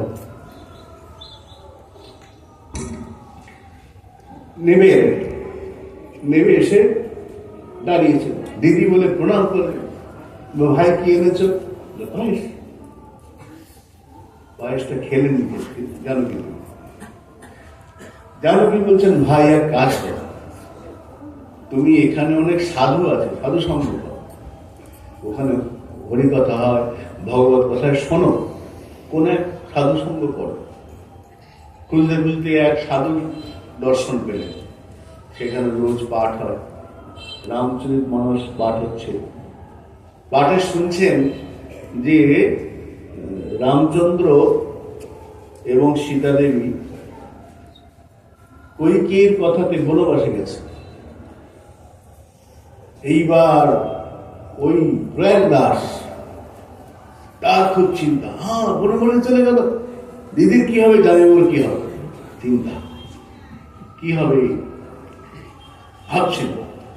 বনে যাবে, জঙ্গল, কোথায় ঘুমাবে, কোথায় থাকবে, কি করা যায়, আমি কি করতে পারি, আমি তো ভাই, কি করতে পারি। প্রয়াগ দাস ভাবছেন, প্রয়াগ দাস ভাবছেন কি করব। একটা খাট বানিয়েছেন বড় সুন্দর করে, খাটের সুন্দর করে লেপ, তারপরে একটা সুন্দর করে চাদর দিয়েছেন, যে নিয়ে যাই বনে। তো ড্রাইভার খুঁজে বের করবে কোন বনে কোথায় আছে, বের করবো, খুঁজে আর ওইটা দুজনে বসবে, জঙ্গলে কোথায় পাবে, আমি কিনে নিয়ে যাই। কিনে ব্যবস্থা করে জঙ্গলে মাথায় ঘুরছেন ওইটা করে, জানকী রাম, জানকী রাম কোথায়। দেখুন ভাব সিদ্ধ কি হয়। প্রয়াগ দাসজি ডাকছেন, কোথায় জানকী রাম। এই সময় সীতা দেবী বলছেন যে, প্রভু এই তো পাগল, কিন্তু বোঝানো মুশকিল, বোঝানো মুশকিল। আমি যাই। চিন্তা করে এসেছি, এসে দাঁড়িয়েছেন সামনে। কি হলো? দিদি তোমাদের জন্য আমি কষ্ট হবে এটা নিয়ে এসছি। সীতা দেবী বলছেন, ভাই এটা অনেকদিন আমরা ফিরে এসেছি, অনেকদিন হয়ে গেছে, আমরা ফিরে চলে এসেছি এখানে, আবার অযোধ্যায় ফিরে যাবো। তাই নাকি? তাই নাকি? তাহলে তো ভালোই হলো। তাহলে কি করবো? বলে এটা ফেরত নিয়ে যাও, আমাদের লাগবে না, এখন তো রাজপ্রাসাদে আছি আমরা, এখন তো লাগবে না। লাগবে না? তোমরা ভালো আছো তো? বলে আমরা একদম সুখে আছি, তোমাদের কোনো কষ্ট নেই তো? প্রয়াগ দাস বলছেন, অবশ্যই কোনো কষ্ট নেই তো? না, ব্যাস দিদির সুখে আছে, আমার আর কি চাই। প্রয়াগ দাস ফিরে এসেছেন মন্দিরে। আগে তো ভজন সাধন করছেন, এখন ভজন বন্ধ, আগে কোনো ভজন নেই, বন্ধ হয়ে গেছে। সাধু বলছেন ভজন সাধন আগে করতে, এখন বন্ধ করল, আর কি হয় ভজন করে? আমি জেনে গেছি আমার জামাইও ভালো আছে, সুখে আছে, আর ভজন তো প্রয়োজন নেই, ওদের জন্য ভজন করছে না, আমার আর ভজন সাধন নেই। ওই খাটটাকে নিয়ে এসে খাটের উপর শুয়ে থাকছি, আমার তো ভজন শেষ, কি হবে? আমি তো আমার জামাইও সুখে আছে, আমার দিদি সুখে আছে, আমার আর কিছু প্রয়োজন নেই, না খাওয়া, না সারাদিন ওখানে শুয়ে থাকে আর ভাবে। এরকম বিভিন্ন চরিত্রের মধ্যে সাধারণ জীবনে পাওয়া যায় যে ভাব ও সিদ্ধ।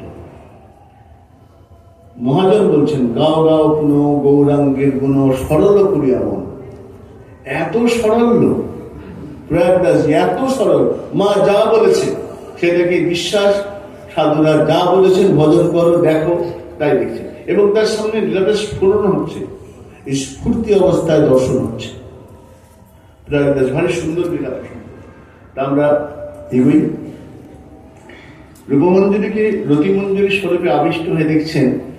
রূপমঞ্জুরি তিনি যুগল বিলাস করিয়েছেন কুঞ্জের মধ্যে। যুগল ভিতরে আছেন, বাইরে রূপমঞ্জুরি।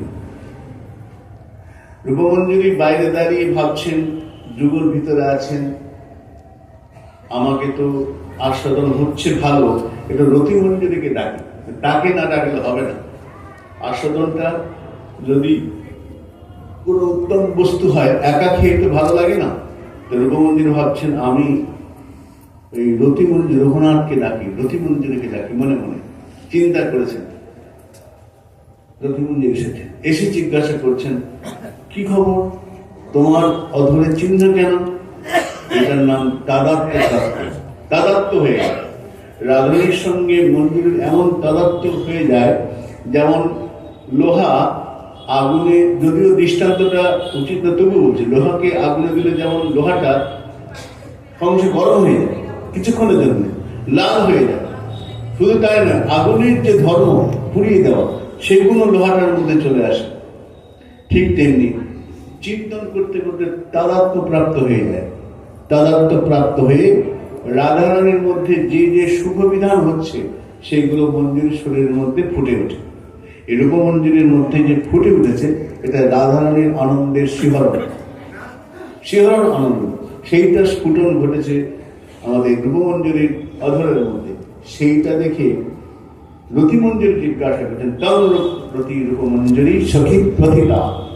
হে সখী, তুমি ব্রজের সতী বলে বিখ্যাত। এখন সম্বোধনটা রতিমঞ্জুরি রূপমঞ্জুরিকে বলছেন পতিব্রতা, বললেন সতী কথিতা পুরেশ। এই বৃন্দাবনে হে রূপমঞ্জুরি, তুমি সতী বলে বিখ্যাত। এখন দুটো শব্দ আছে, একটা হচ্ছে পতিব্রতা রমণী, একটা সতী রমণী। পতিব্রতা রমণীকে শাস্ত্র বললেন আর্তার আহর্তে মোদিতা, অর্থাৎ যে নারী স্বামীর দুঃখে আর্ত হয়। স্বামী আর্ত হলে, স্বামী দুঃখী হলে স্ত্রী দুঃখী হয়ে যায়। স্বামী দুঃখটাই যার দুঃখ, আর্তার্তে আর্ত। যে নারী, যে রমণী স্বামীর দুঃখে দুঃখী, স্বামীর সুখে সুখী হয়।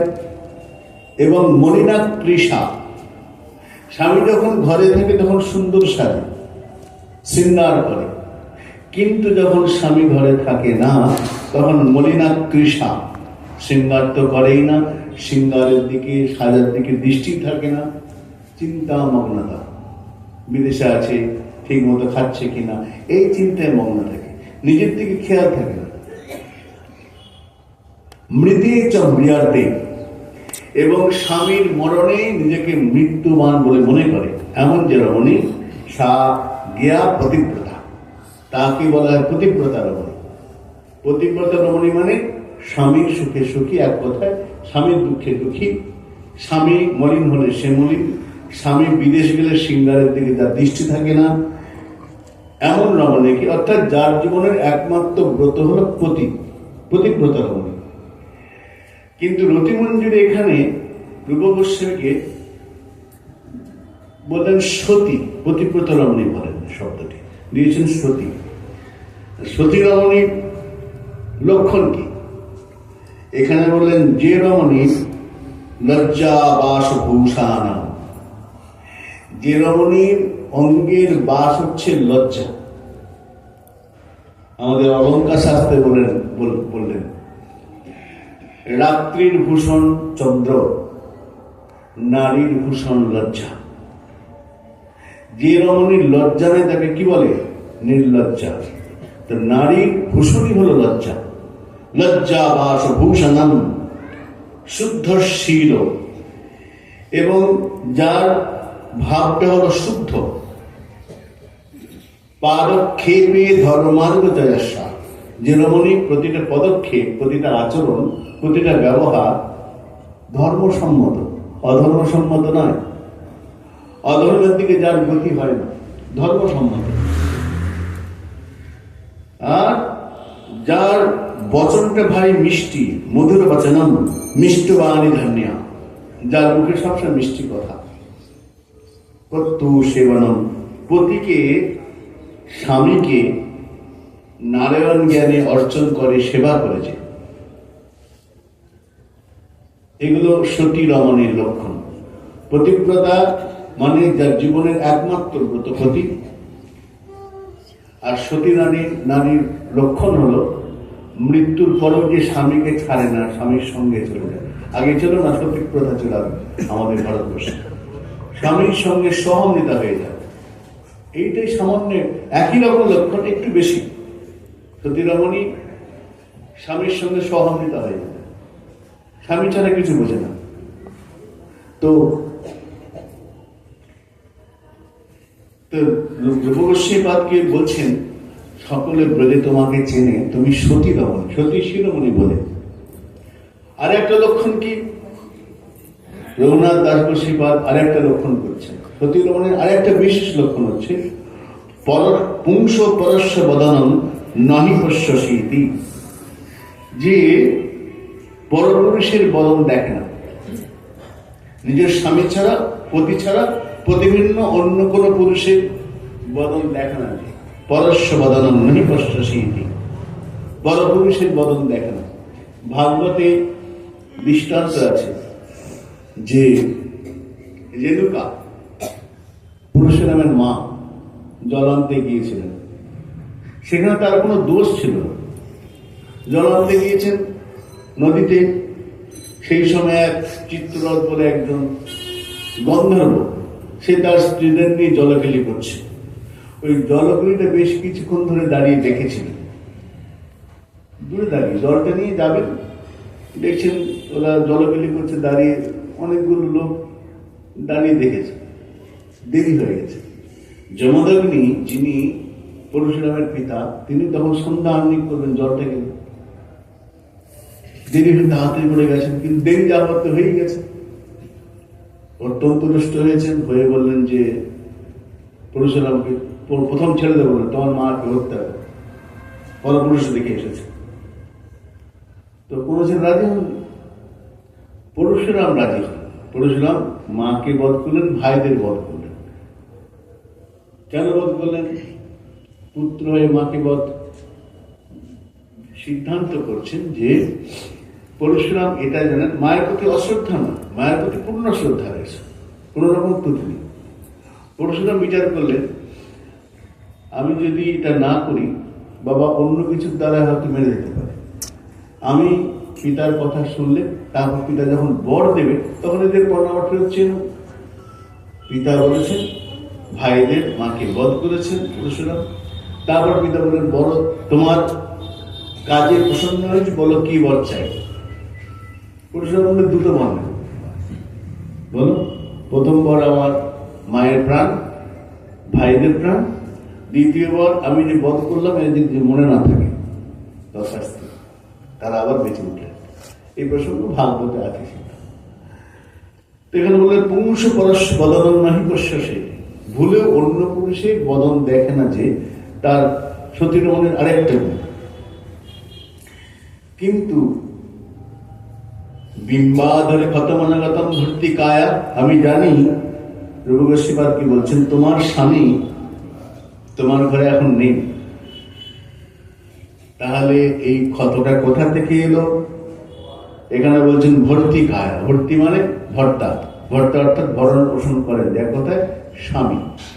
উজ্জ্বল নীলমণিতে দুটো শব্দ বলেছে, পতি এবং উপপতি। পতি কাকে বলে? পতি মানে এখানে বললেন যে ব্যক্তি শাস্ত্র অনুসারে বিধিবিধান নিয়মকে মেনে সকলের সামনে অগ্নি সাক্ষী করে অরুন্ধতী বশিষ্ঠকে সঙ্গে রেখে বিধিবিধান অনুসারে কন্যার পানি গ্রহণ করে, তাকে বলা হলো পতি। আর উপপতি যে ব্যক্তি ধর্মকে উল্লঙ্ঘন করে,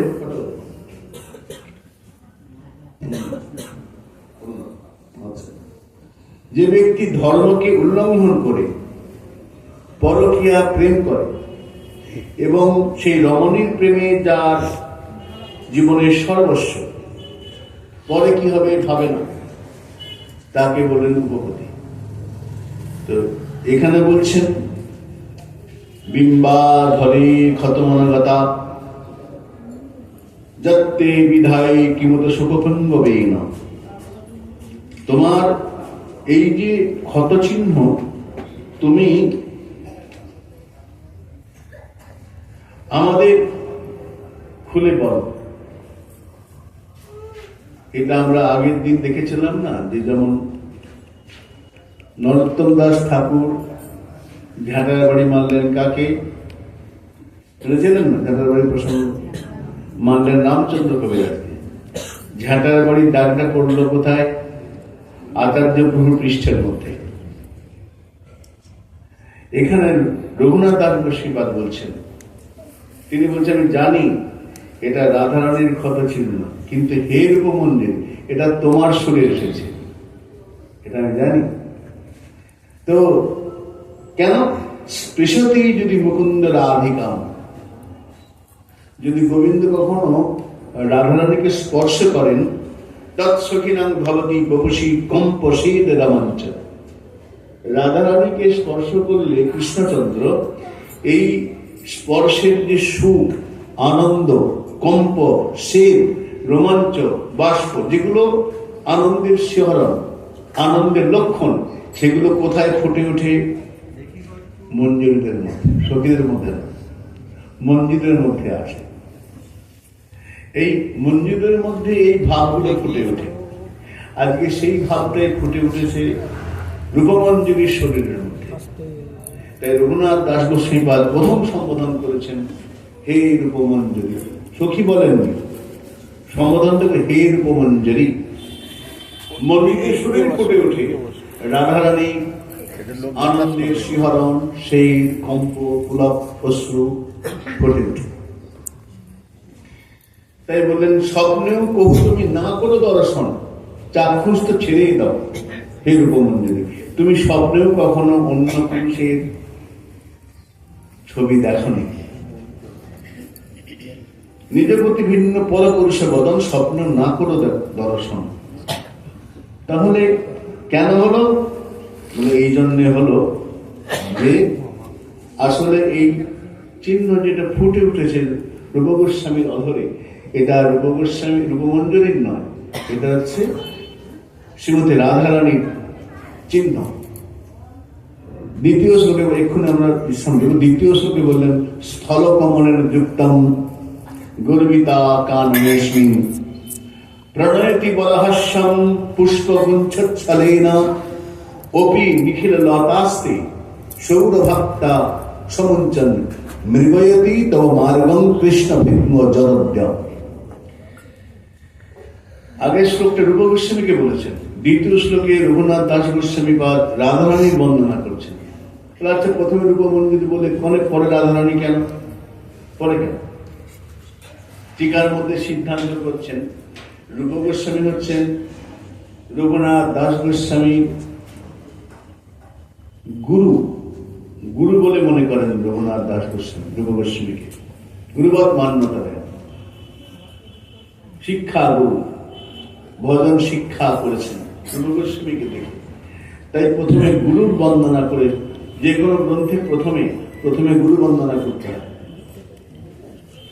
বলা আছে গুরু বন্দনা করলে কি হয়, সমস্ত বাধা বিঘ্ন দূরীভূত হয়ে যায়।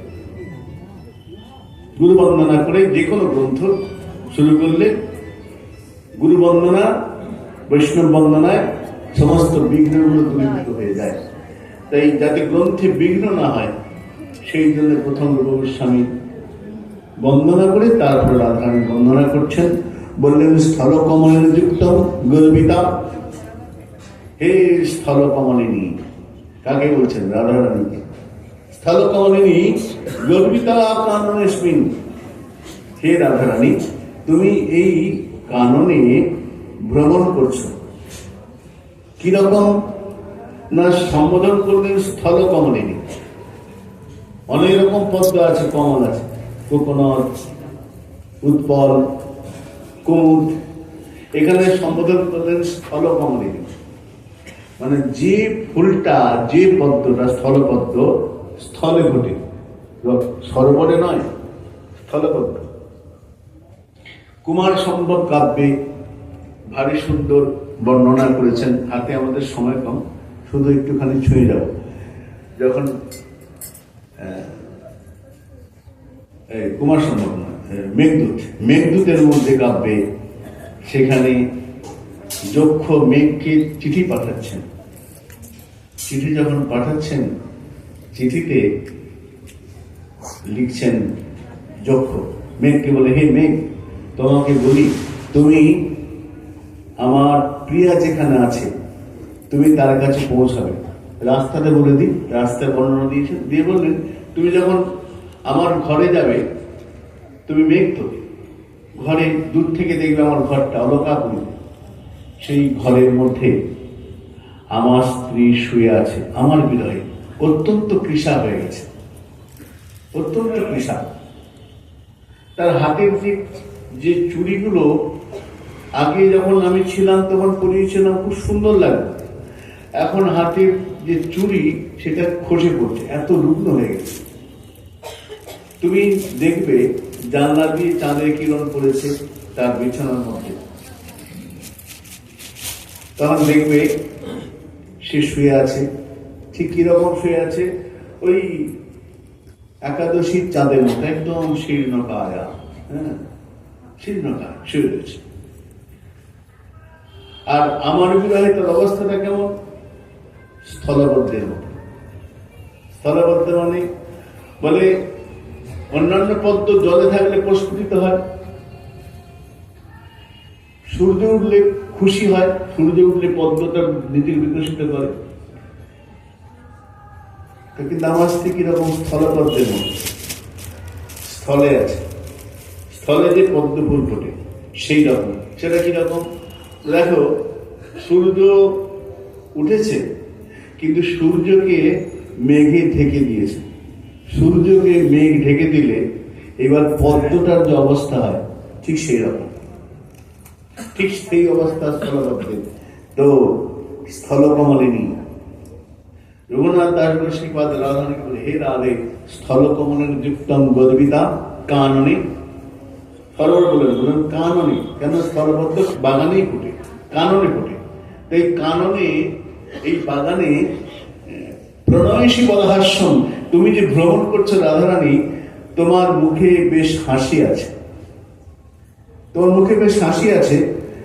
তো বলহাস্যম প্রণয়সী পুষ্প গুচ্ছলে নাও, তুমি হাসছো, হাসির পেছনে পেছনে আমার মনে হয় গর্বিতা, তোমার গর্ব হয়েছে।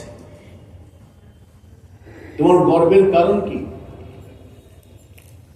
তুমি গর্বিতা হয়, যুক্তং গর্বিতা কারণ তুমি যে ভ্রমণ করছো, হাঁটছো, চলছো, তাকাচ্ছ, হে রাধে স্থলকমলিনী, তোমার ভাবের মধ্যে, চলার মধ্যে, ইঙ্গিতের মধ্যে গর্বের প্রকাশ হচ্ছে।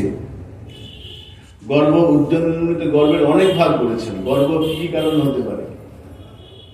রূপের গর্ব, গুণের গর্ব, বিদ্যার গর্ব, শিল্পকলার গর্ব, অনেক রকম বলেছে। তো গর্বিতা কাননে অস্মিন, পরক্ষণে উত্তর দিচ্ছে, ও বুঝেছি তোমার এই যে গর্বটা, গর্বের কারণটা কি? অপি নিখিল লতাস্তে সৌরভাক্তা। ভ্রমর যখন পদ্মে বসে তখন ভ্রমণের এই পদ্মের খুব গর্ব হয়, ভ্রমর আমার কাছে এসেছে। যে লতার ফুলের মধ্যে ভ্রমরটা বসে সেই ফুলটা খুব গর্ব হয়, আর অন্য লতাগুলো ম্রিয়মান হয়ে যায়, তাকে ভ্রমর যায়, ভ্রমর তো নাগক। রাধারানী ওই একটা ভ্রমর, তুমি পদ্ম স্থলবদ্ধ একটা ভ্রমর, সেই ভ্রমরটা কি ভ্রমর জানো? কৃষ্ণ ভৃঙ্গ যদদ্ধ, কৃষ্ণ ভ্রমর। ওই ভ্রমর এত সুখী আছে, সবাইকে ছেড়ে দিয়ে তোমার কাছে যাচ্ছে, সৌরভাক্তা মঞ্চন। তাই হে রাধে গর্বিতা, তাই তুমি গর্বিত হয়েছো কেন? ওই ভ্রমর যেমন সমস্ত লতাকে ছেড়ে দিয়ে একটি বিশেষ ফুলের কাছে যায়, সেই ফুল গর্বিতা হয়, ঠিক তেমনি হে রাধে কৃষ্ণ ভ্রমর এত সুখী আছে, সবাইকে ছেড়ে দিয়ে তোমার কাছে পৌঁছে গেছে। তাই হে রাধে তুমি গর্বিতা স্থলকমলে নিয়ে। এই বলে একের পর এক একটি শ্লোকে অদ্ভুত অদ্ভুত কথা, রসের সীমা পরিসীমা ছাড়িয়ে চলে গেছে রঘুনাথ দাস অন্তিম সময়। এবং প্রতিটা শ্লোক তিনি কিন্তু এখানে বলছেন না বৃদ্ধ হয়েছি, আমি চলতে পারছি, কোথাও কোন রকম অভিযোগ নেই। অন্যান্য শ্লোকে তিনি বলেছেন দেখতে পাচ্ছি না, বৃদ্ধ হয়েছি, কিন্তু এখানে কোথাও দুঃখ কষ্ট কিছু নেই, একটাই দুঃখ, একটা বিরহ। হে রাধে কবে তোমার দর্শন পাবো, চরণ পাবো, এই আকাঙ্ক্ষায় তার বিরহটা আরতি হয়ে এই বিলাপ কুসুমাঞ্জিত হয়ে আমাদের কাছে পৌঁছে গেছেন। তিনি অর্পণ করেছেন রাধারানীর চরণে, কিন্তু রাধারানীর চরণ হয়ে গুরু মারফত আমাদের কাছে পৌঁছে গেছেন। ওই গ্রন্থ অপূর্ব গ্রন্থ, রসক গ্রন্থ। আমরা বলছি আগের দিন দেখছিলাম না, রসক গ্রন্থ, কিন্তু প্রাকৃত রসক গ্রন্থ নয়, এই অপ্রাকৃত রসক গ্রন্থ। গুরু কৃপা, ভগবত কৃপা, সাধু কৃপা সঙ্গে করে ভজনকে সম্বল করে না বসলে এতে প্রবেশ করতে গেলে সমস্যাই হবে। তাই সকলের চরণে প্রণাম জানিয়ে আজকে আর না, এখানে বিশ্রাম। আমার উপরে প্রভু আদেশ করেছিলেন, জানি না কি বললাম। যেমন কৃপালিপি স্থানে যেটুকু প্রকাশিত হয়েছে, এটা স্থান মহিমা, প্রভুর কৃপালিপির মহিমা, এবং যার তিথি প্রভুপাদ, সেই রাধে প্রভুপাদ 188 শ্রী গোস্বামী চরণ। তার মুখে আমি এখানে দুদিন শুনেছিলাম, তখন অনেক আগে, তখন আমার বয়স খুব কম, তখন কিছু বুঝিনি, শুনেছিলাম বিলাপ কুসুমাঞ্জলি। তার কাছে তার করকমলে যেটুকু হলো আমরা আস্বাদন প্রসঙ্গে এখানে বিশ্রাম রাখি। সেগুলো প্রেমানন্দিতা।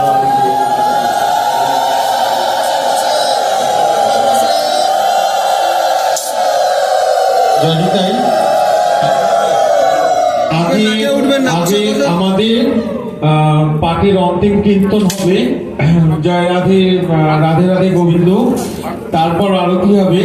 আচ্ছা, প্রত্যেককে বলছি আমাদের এখানে জলের বালতি আছে,